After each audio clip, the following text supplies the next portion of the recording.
What's going on everyone, welcome back to another video for The Walking Dead Road to Survival. In this one I'm going to be starting off a new string of tutorials aimed towards the newer players. I'm going to start off this series by telling you the best places to farm. So on screen now you should see the best places to farm work gloves and shirts and lower tier things like that. That's going to help you develop survivors. And the other one's going to be for higher tier, such as sunglasses, waist packs and other things like that. So go ahead and click on screen now what you want, or just wait for this to run out and you can continue on with the video as it is.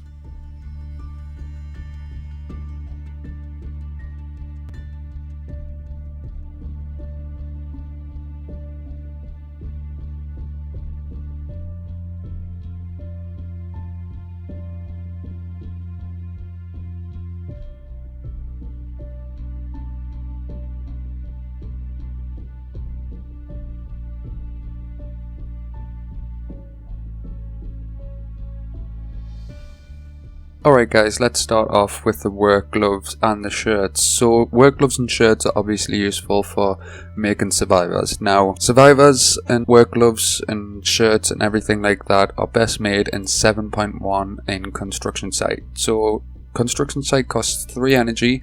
Now if you're a later level such as 34, 35 plus, you're going to have quite a bit of energy there, so you're going to be able to do quite a lot of farming on this stage.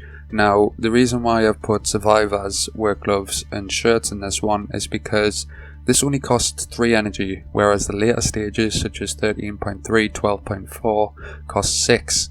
Now, in a 13.3 you're going to be getting around 11 survivors average, but in this one you're going to be getting around 6 or 7 average, which means if you run this twice, which equates to 6 energy, you're going to be getting around 14, 15 survivors for 6 energy, so it's definitely more effective for survivors. Now of course guys, whenever it comes to farming, I'd recommend a dropper. I've got a medium dropper here as my leader as well, in defense too, to help out the faction.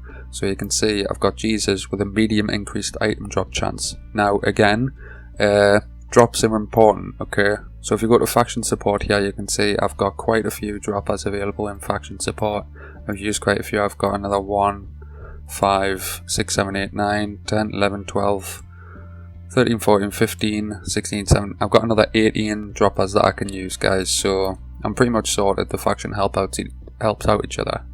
So running this through with a full burst of energy usually gets me around maybe 20 to 40 I'd say work gloves per full energy refill, which might not seem like that much. Of course it changes depending on your luck, but that's around it for me. When it comes to farming things like waist packs and other things, I usually go to 13.3. Now of course this is completely dependent on what you want. 13.3 offers zombies, whereas 13.4 offers humans. They pretty much wield the same results, so depending on your team, one might be better than the other. Some people also prefer 12.4, 12.3, 12.5. Around this area, 12 and 13 are usually the places people go to farm with, of course, 6 world energy. I wouldn't recommend going to the places with higher world energy because they pretty much wield the same results for a higher energy cost, which is less efficient. So of course I do 13.3 and usually I'm netting about 10-11 survivors per one run. A lot of things like sunglasses, waist pack, it should be on the screen now, me loot. So there you have it guys. This is pretty much the places I go to farm. If you're preparing for a level up, I recommend 7.1 because you get a lot more work gloves, shirts and survivors that way. Of course, you know, you can see from that loot that I got there, I got a lot more survivors than I did, or not survivors, actual characters than I did survivors, so it's completely luck based. Sometimes I've gotten around 16 survivors from there, sometimes I get 2. But other than that guys, I hope you enjoyed the video. If it helped you, of course them newer players, I hope it helped you. But other than that guys, if you enjoyed the video, please leave a like and or subscribe, and other than that, I'll catch you in the next one. Bye bye.